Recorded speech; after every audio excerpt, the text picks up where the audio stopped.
Kama wewe ni mtoto wa kike ambaye maisha yako yote mpaka saizi ukubwani, uzeeni, umeambiwa P2 inasababisha kansa, the morning after pill, ile emergency pill ambayo unaambiwa wanawake mnabugia P2 mnaua vizazi, gather here. My people, gather here. Tag your friend, share this post. Hii ni kwa education purpose. Tumekubaliana zile system ya kubeba ulichoambiwa kwa sababu umeambiwa, utaki kufanya mwenyewe research, kutafuta na kujisomea upate majibu, tunaacha. Tuko hapa kwa ajili ya kuelimishana, tuko hapa kwa ajili ya kufundishana, and I'm here for it. This topic, it's very controversial. Na kama una comments zako before ujaje ya kutukana au panic, come with facts. Hii hapa. Msiniulize nimetoa wapi. So, hiki kiboksi nimekaa nacho muda mrefu sana. Nikasema hivi viinset watu waga hatuvisomi for the most part, dawa nyingi, kwa sababu unakuta kiinset kikubwa mtu anaga muda wa kusoma hiki kwa sababu kaambiwa na pharmacist kunywa mara 2 mara 3 imetosha. Now the biggest misconception ambayo kila mwanamke ameibeba, kila mtoto wa kike ameibeba, ni kwamba P2 zitakuletea ugumba, zitakuletea kansa za kizazi, zitakuletea a whole bunch of magonjwa kwa mtoto wa kike. Kama unatumia, it's okay, unaweza ukachukua hiki insert na ukasoma. Kama utumii, unaweza ukapita pharmacy ukachukua kusoma, unaweza ukaingia Google, unaweza ukaingia ChatGPT, tafuta articles, tafuta research ambazo zimefanyika kwenye hii. So in particular nikaanza kusoma like, kwa sababu kwenye hivi vi-inserts lazima waandike kwamba mtu gani asichukue, possible side effects and everything. So nikawa nasoma jina lake, description, clinical pharmacology, nikasoma indications, unatakiwa uchukue saa ngapi, ndo hapo anakuambia emergency contraception within 72 hours of unprotected sex. Alafu nikakutana na hii non-contraceptive benefits, yani faida ambazo ni za non-contraceptive, nje ya kwamba inazuia mimba within 72 hours. Baada ya hapo, kama you're pregnant, haiwezi terminate mimba, haiwezi kufanya abortion, haiwezi karibu mtoto, haiwezi kufanya chochote. Inasema kwa hapa sasa kwenye non-contraceptive benefits, inasema in addition to providing protection against pregnancy, oral contraceptives have been reported to be associated with the following beneficial effects. Yani kwamba ukiacha kwamba inasaidia kuzuia mimba, kwa medical research zilizofanyika kidogo inaonyesha kwamba hii methods ina some other extra benefits.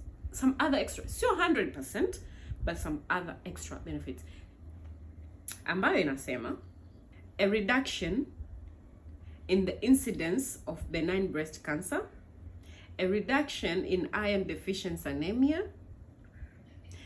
a reduction in the risk of endometrial carcinoma, a reduction in the risk of ectopic pregnancy, a reduction in the risk of pelvic inflammatory disease, a reduction in the risk of ovarian cyst, a reduction in the risk of dysmenorrhea, a possible risk in the incidence of ovarian carcinoma.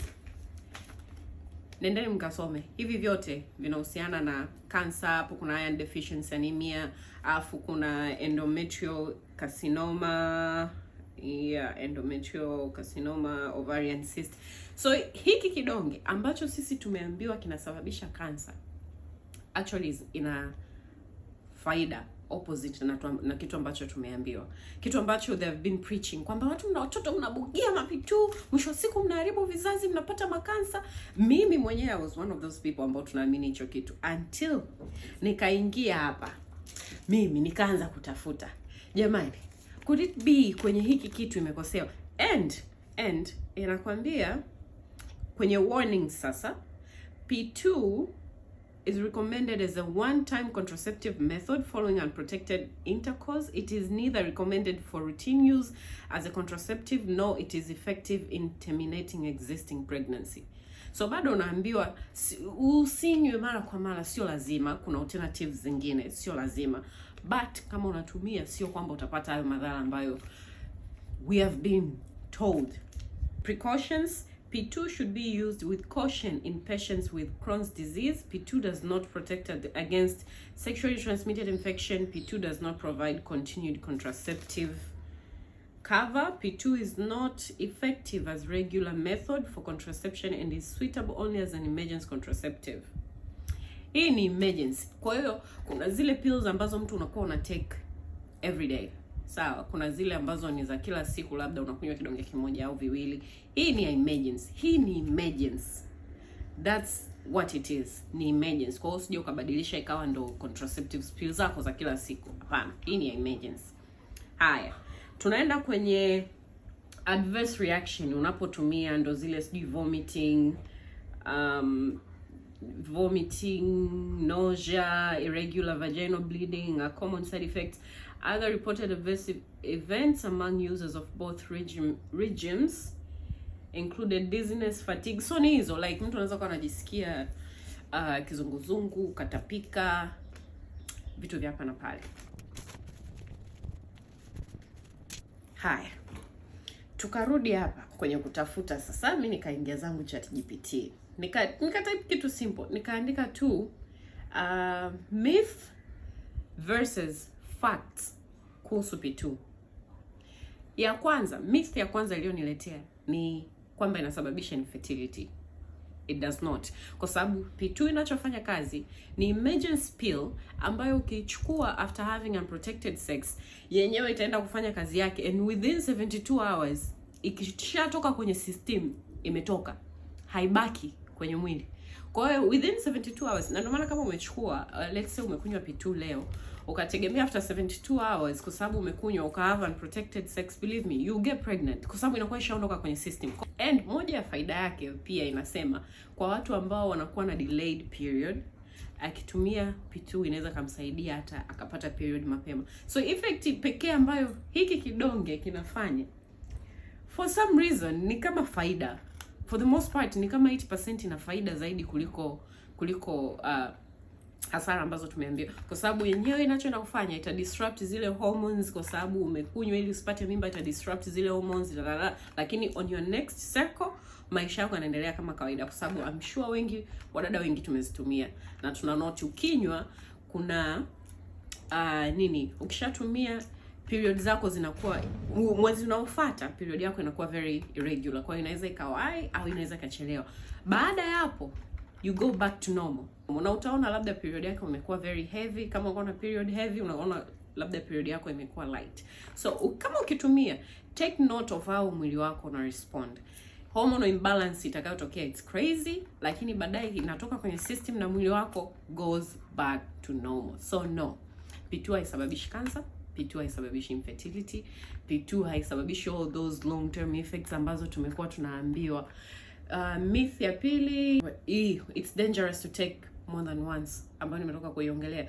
It is safe. So hiki kidonge kipo safe.